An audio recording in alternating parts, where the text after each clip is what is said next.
Well, it's that time for the main event. The reason we're here is the 2024 Weed Management Field Day happening here at the South Central Ag Lab. And joining us now to discuss this day's event and some of the research right behind us is Extension Weed Specialist Amit Jhala. Amit, thank you for the time. Big picture, what's this field day all about? Yeah, I'm glad to be here and see the overall idea about this Weed Management Field Day that we organize every single year since I started with UNL. The main idea is just to let growers know about new technology coming to the market, new herbicide, any new technology such as this precision sprayer that was demonstrated today. We can demonstrate that, and we are also including chemical as well as some non-chemical method options such as how best we can incorporate cereal rye in our corn and soybean cropping systems, especially in under planting green conditions. That can provide better weed suppression. So that was the whole idea about just to show all the new research that we conduct at UNL for growers to adopt and consider.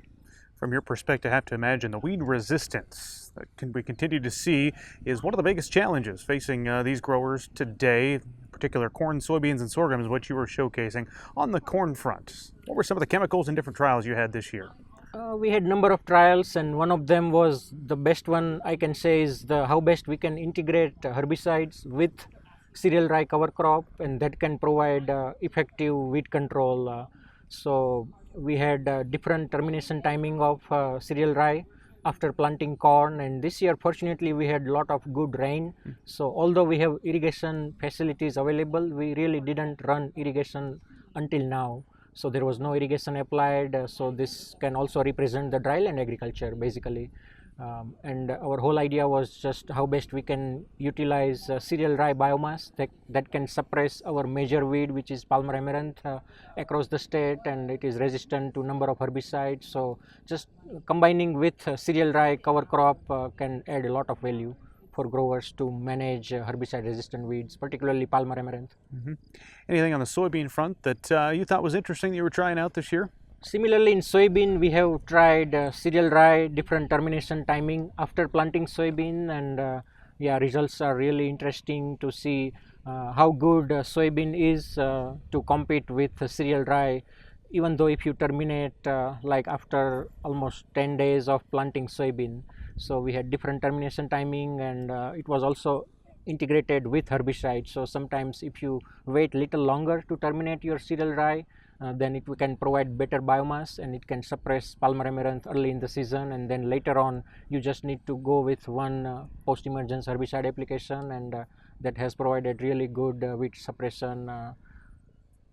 Well, as part of this year's field day, while we were having lunch, you reminded producers of an important day coming up. That's June 30th. Remind our audience what that date, what's the importance of June 30th, the cutoff date, right? Right. So that's called cutoff date for dicamba-based herbicide application in dicamba-resistant soybean.